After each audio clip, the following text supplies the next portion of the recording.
Hey everyone, and welcome to this episode of Co-Creating with AI. I'm Martin Schellström, and with me today is, as always, Rasmus. How are you today, Rasmus?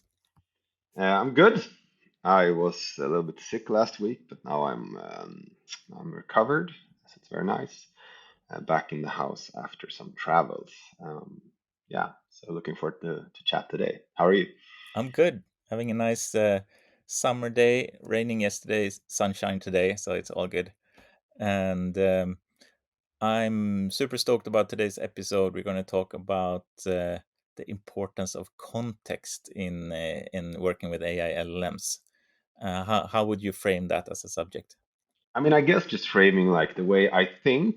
I mean, I can't speak for everyone, but at least if you have like a bit of a sci-fi background and you've read that kind of things, when you look at like books where you have these like super intelligences in the future, these real AGIs that are even sentient, like the way they are usually described is something like being super smart, right? Mhm. But also being able to use all the vast amount of data that are out there. So um, I mean, basically, being able to in real time take all of the information about, whatever weather, financial markets, human movements, etc., science, and use that data and apply their intelligence to it to, innovate and come to conclusions and just be vastly better at decision making than humans. Mhm. And I mean, you'll most likely explain the technical side of this better than I will. But it's just interesting now that we're moving from, say, the first applications of GPT-3, the big ones were like Jasper, write me a blog post, and what that is pretty much all on the creative side almost. Maybe you give it a subject, maybe you give it a little bit of an idea of a blog post, and then it uses its knowledge of all the blog posts out there which it's trained on, Mhm. and does the next word prediction in order to write something uh, quite high quality often. But now we're moving to go beyond that, and where we really want these LLMs to be able to use large amounts of data, your personal data or your company data, or even going to move towards societal data in order to apply their intelligence to. And there we're running into all sorts of barriers that, of course, people are working on and solving. But yeah, so I think that's like an interesting thing to just dive a little bit deeper into. And we, of course, have our approach at Multiply, which we can, share a bit of. Um, but yeah, I mean, so what would you say, Martin? What are like the barriers and the challenges with actually, allowing these very intelligent models like GPT-4 to use, larger amounts of data? And what kind of strategies are people employing? Yes, and this is actually has just recently become an interesting topic for me because I was until just like 1 week ago, I was completely uninterested in like not completely uninterested, but it's a hard statement, but um, I had the perspective that context management is going to be solved by larger context windows. Like we have to manage context now with various mechanisms, but it's not super interesting because it's soon going to be irrelevant because all these great new models are coming out, like Claude coming out with 100K token context window and so on. And I was thinking, it doesn't really matter. The innovations going on in context windows now are and context management is just temporary, a temporary need, because yeah, there was even a research paper lately claiming to have like a billion token context window in an LLM, and that race has been gathering a lot of hype, just increasing context window. And then there was this super interesting counteracting paper last week where the researchers have shown that larger context windows are actually not uh, that good. The models are performing really bad in the middle of the context windows. When it's fetching facts and reasoning from the start and the end of a big context window, it works, like it's producing high high results, good grades on the results, but the evals are showing that in the facts and reasoning coming from the middle of the context windows are terrible, like half the precision and half the recall, and that's so that's just terrible. And I'm a really, I call it the maximizer.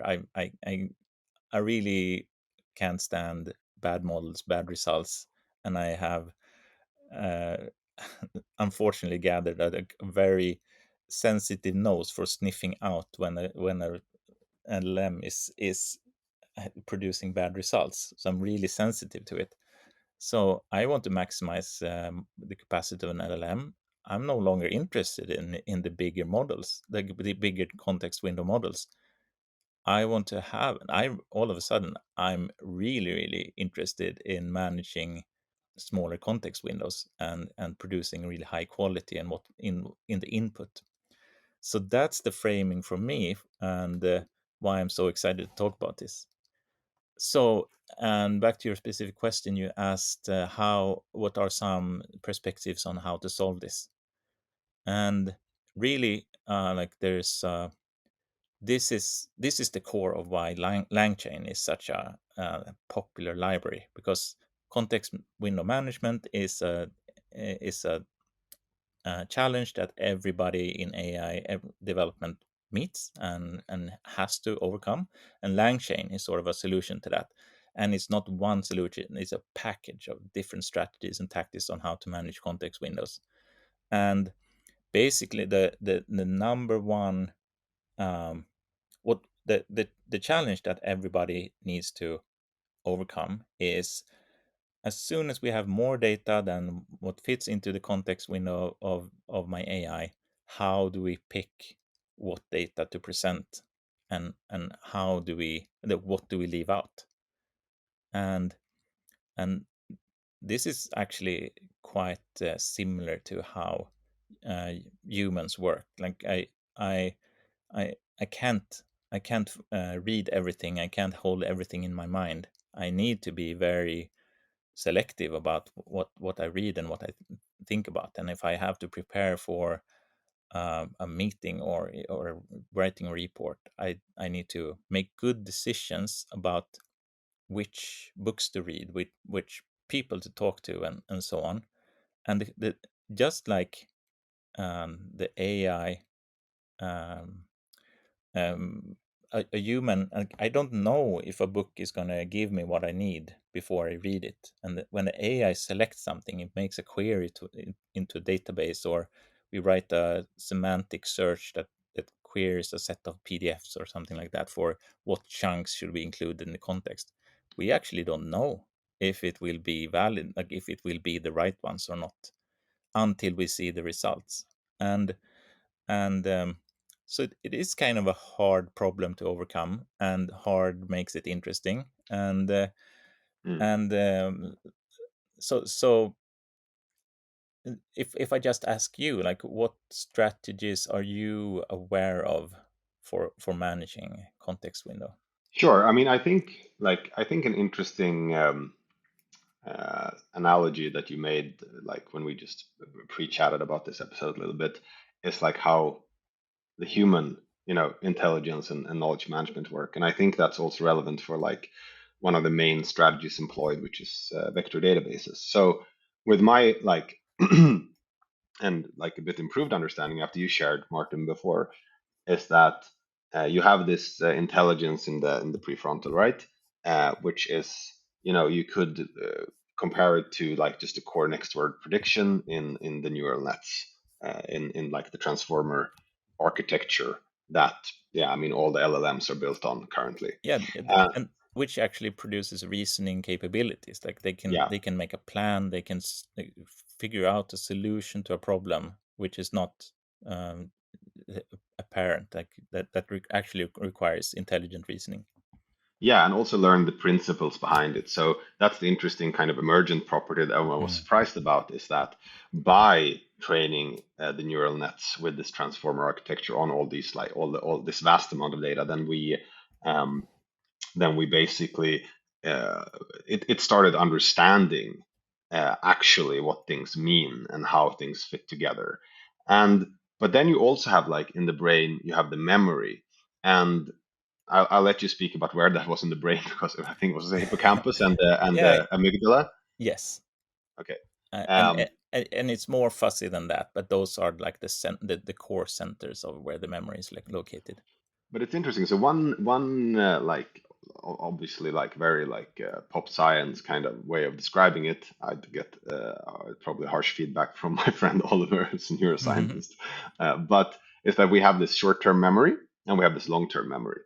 And the short-term memory we actually have control over. We have like we can put our attention. Like when I am introduced to you, you say your name. I can actually make an effort to remember it short term. However, if I want to remember your name the next time we meet, I actually have to encode it into my long term memory, which the only way to do is actually through emotion. So that's why you should like imagine like Martin with the funny hat, or Hmm. Martin the whatever. Um, and then and that's also why you'll remember the name of everyone you've ever been attracted to, pretty much, just because that's how we work. It's a strong emotion. Um, and I think that's like getting back to the Lang chain and the strategies employed. Like we basically, the way I think about it, and please feedback here if you have another view. It's like the context window is kind of the short term memory. So that's like okay, and that's us telling the AI, you know, something, and then expecting it to remember it now and Mm, use it to do something for us. And then you have these vector databases and specifically running embeddings on larger data sets to turn them into a vector database. And then that the idea is that that should function as the long-term memory, such that the AI can query through mm, semantic search its own long-term memory, similar to if I would be like, right, okay. What was the name of that place? I was there with Martin in June. What did we do? Right, we were sailing. There was an island. What was the name of that restaurant? All right, it's yeah, Grinda. yeah. Um, and so that's interesting. Um, and in terms of like the I overall just want frame to for me. augment Yeah, that. please. I think it is super interesting. Like, what is it that happens when we're trying to remember like the name of a person or the name of an island in your example? Like, I have the experience that I sort of query my brain, and then I just have to sit there and wait, and Yeah, then the answer comes back or it doesn't. And like, what is it that happens? It's I have no there's no transparency. Like, why yeah, can't I? Why don't I have a sense of like what is going on? It's like a black box. Like yeah. I think that's super interesting. Just to point out like my view perspective on the example you just mentioned. No, no, Please I go on. agree, and it's no, no, it's interesting. I mean, I think I'm happy to bounce over, but it's and I think like the way just to double down on that Mm, example, with my understanding of embeddings and vector databases, what you basically do is you take a lot of semantic information, you take text basically or mm-hmm, whatever. I mean, and then you give it like you basically make them into numbers, or you represent them through numbers in mm, order to say if something is linked to something else. So for example, in my little example, that would be okay, I'm trying to find the name of an island. Okay, when have I ever been on an island? mm, Okay, who was I with? What did we do on that island? It's like a little bit like, okay, these things are related, and I'm using them to pull up the information mm, that is relevant to my query, which is mm, what's the name of the island. Um, so there's and I think like it's interesting. Like what have you learned about like the where embeddings seem to work very well as a strategy, and where it's mm. lacking, and what things are not yet solved? Yes. So the embeddings work well when you can have when you can chunk the data into into pieces that are semantically very coherent, and and and then because then you can get precise embeddings on them, like the embedding will actually represent what's in there. But if it's noisy, it's like it's programmatic code, or it's a PDF where you just take part of the page, which includes like sidebars and references and so on, and that are might not be relevant. Then there's a lot of noise, and the semantic the embeddings vector will point to the center point, the average of all the words that goes into that chunk. And like if you have a chunk that talks only about one thing, let's say islands in the archipelago, and and like specifically islands with a restaurant, and then then maybe you will hit on that right the chunk. But if it's encoding both islands and restaurants, the center point of that, maybe that's it, like it's in that's in the middle of nowhere, so to speak, in latent Yeah. space. Like, and if you only query islands, then you will find the right chunk. Or if you only query restaurants, you will find the right chunk. But what the AI ends up querying is islands plus restaurant and can't find anything. And or the other way around, that that chunk is unfindable. But so noise in the chunks, and um, ruins that model. And I think it's very interesting what we're doing in Multiply now, where we've actually in the core of our context management, we're not using a vector store yet. We will as well for to augment our model, but what we're doing is to actually use an LLM to manage the context. So whenever we query a PDF or something, we send all the chunks of the PDF to the AI, and we ask it what what parts do you need in order to answer this question. Mm. And it has a lower performance but provides much higher quality on output. That's okay. So that's interesting. So what we're saying here is like noise, like the way I would when I hear you say that, it's a little bit like uh, if I have a lot of data and that data isn't specifically organized and Mm, into segments that directly fit my query, then the embeddings will say, hey, all of this stuff is relevant. mm, And for me, that makes sense that noise, I mean, I don't know what the relationship would be, but it also almost feels like it would scale at least linearly, but maybe with like quite a high K, so to say, it would be a steep slope. mm, That if you increase the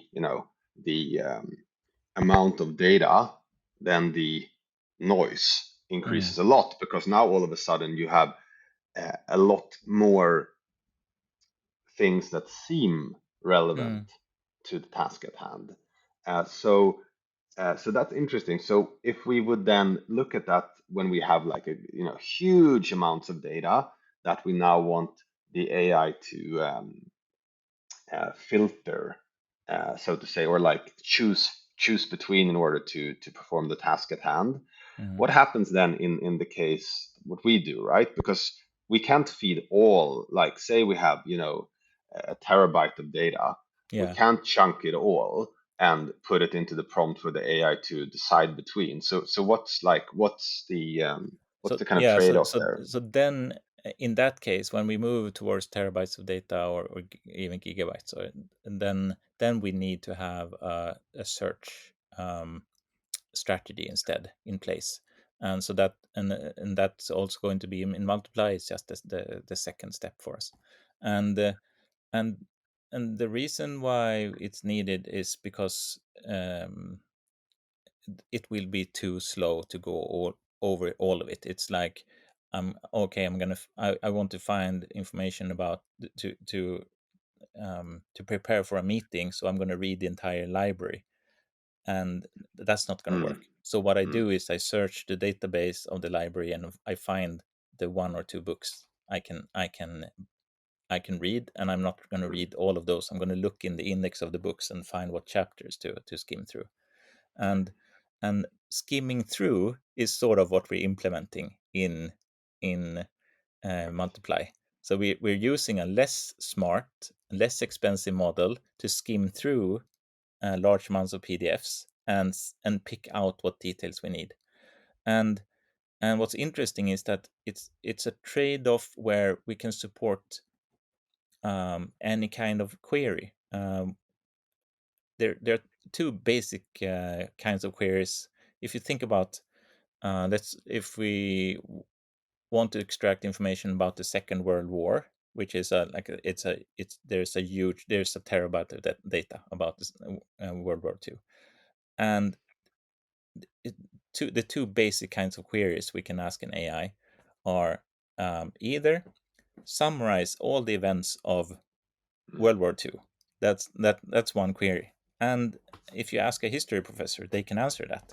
They can summarize all the events. They can maybe they will ask, "Do you want me to spend 2 minutes or 2 years to summarize Yeah. it?" Like that's and of course that's a different. Those are different tasks. But the other basic kind of query is something detailed, like what was the name of the British commander during the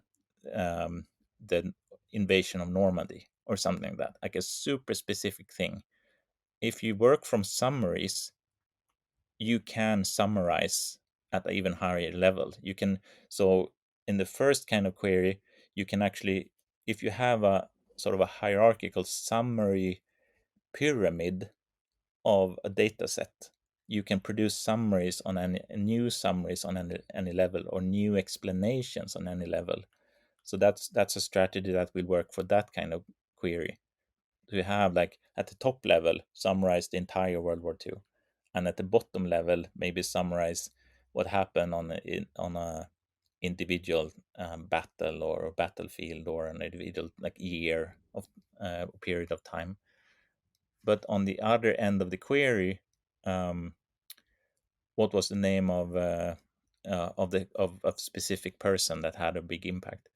Then, if you work from summaries, maybe that detail is not included in the summary. So then you need a search strategy to bring out the correct facts. And you can do a keyword search, or you can do semantic search, which is finding that then it will find similar results no matter what words you use. It will try to find similar results. Um, and then you can also use this skimming strategy.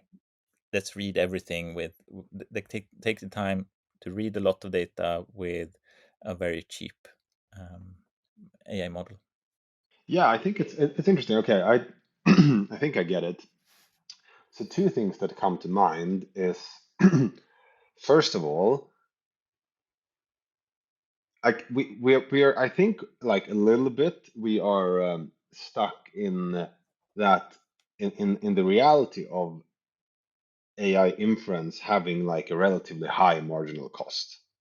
Mm, So you're paying per token, uh, and and therefore, you know, current applications and models, you don't want it to work for a week on something because that would be really mm, expensive. mm, However, I'm a big believer in what like Sam Altman says and other leaders within the space, that the cost of intelligence is going to zero. We've already seen like the exponential decrease in the cost of AI inference just over mm, the, I mean, basically the first year really now of AI being a real thing. I mean, you could almost say it's not even been a year since, if you take ChatGPT as the real start of it. Um, so that's one thing, and I think that means that the strategy that we're employing as the first strategy before embeddings has a very strong like economics trend behind it, because maybe is actually feasible to say, hey, go and read all these 100 books, or like, I mean, it should of course find the 100 relevant books first, but read, like, go through all this data and extract what is relevant to mm, the task at hand, which is, maybe produce an analysis on the Second World War based on some new insight that has come to light after, you know, some classified documents were released by the CIA or something. Yeah. Um, so that's like one interesting thing in terms of like the long-term viability of that strategy. Um, so the other thing, which we're of course taking a big bet on in Multiply, is the value of actually organizing the data up front before having the AI use it. So just to take the super simple example, these are all our projects, tasks. This is our sales pipeline. These are, the development projects we have going on for each client.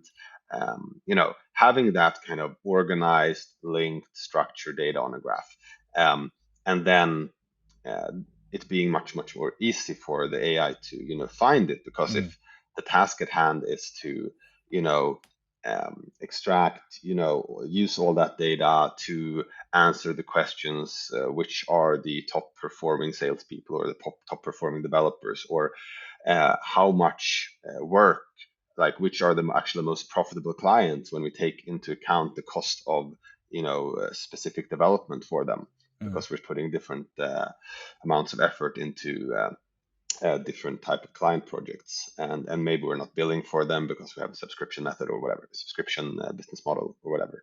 um, and that's I think is very interesting, is that uh, you can use LLMs and humans as well to organize data and to Mm. organize, in that sense, context, in order to get good results.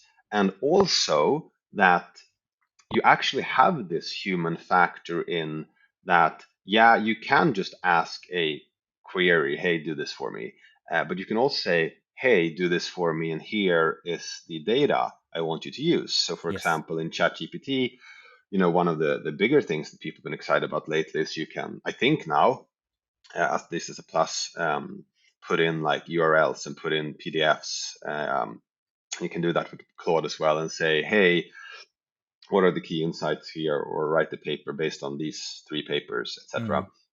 Mm. So you actually have the human curation of knowledge, of creating organized data, and creating like or specifying context before doing the query.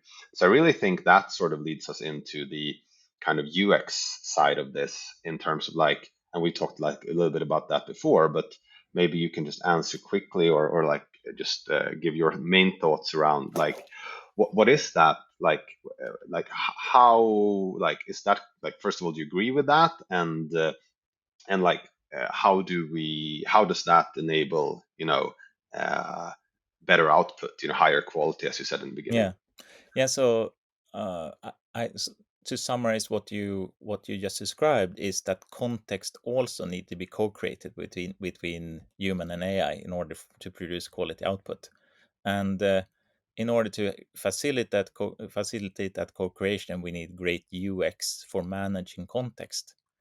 And a lot of innovation has been going into algorithmically putting together context, like that's the entire LangChain project, so to speak, to do that, the algorithms for that.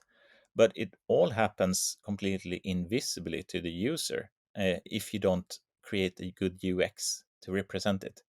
And hidden state is inherently bad UX. The user should be able to access the information that AI is basing its decisions on, and its reasoning, and its generation, the content generation. So um, when you have models based on AI inference, having a great UX also means visualizing what is the context used here, Yeah, and that's like not only what PDF or set of PDFs is used, or what links are used, but what parts of those are actually in action in the current context. And I think there's very little UX innovation going on there. And what we do at Multiply is one of the most advanced and innovative efforts that I'm aware of, where we everything we do in our block editor is both um, handling the output of the AI and the human co-creation, and setting up the input.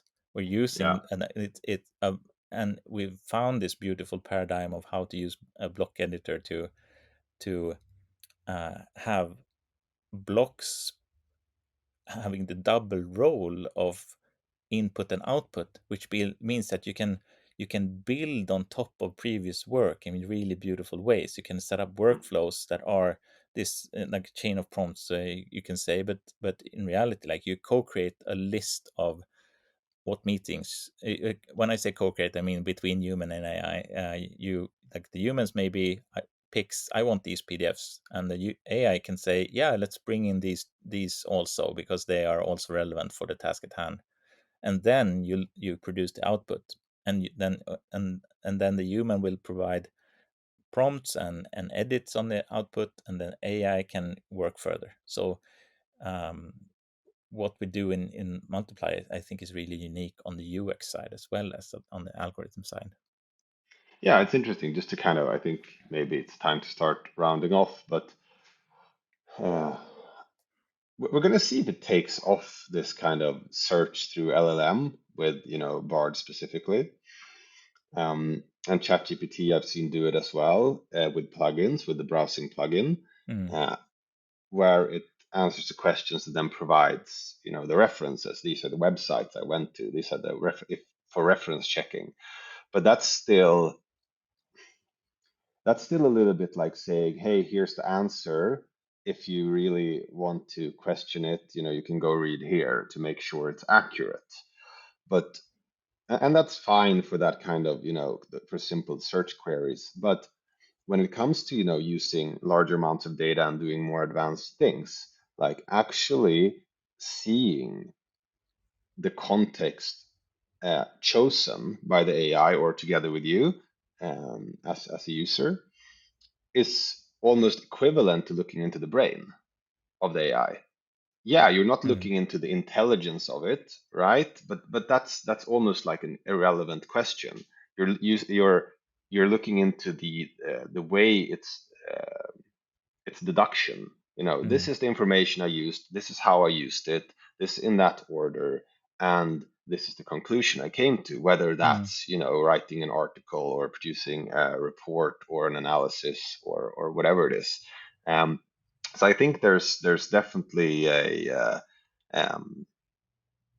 step to take that further. And I really still believe like the chat interface, just like the terminal back in the day, when you first had the internet, like we spoke a little bit about with Malcolm last episode. mm, It's really just the first step, and it will be around. Like mm, really, I really think that chat will be around as like a way to communicate with these LLMs. But in order to like co-create with them on more advanced things mm, and not just use them as an assistant, I really think that this is so key mm. to sort of being able to explain properly and reliably. Because one interesting thing is like you ask an AI to do something and then you ask it to explain why it did it. It's going to make up a reason Yes. for why it did it, but Mm, that's not necessarily the reason why it did it. So therefore, you need to have like transparency into it actually doing it, the actual thinking process. yeah. So yeah, that's just like final thoughts from me, I think. Mm. Yeah, and I can just echo that.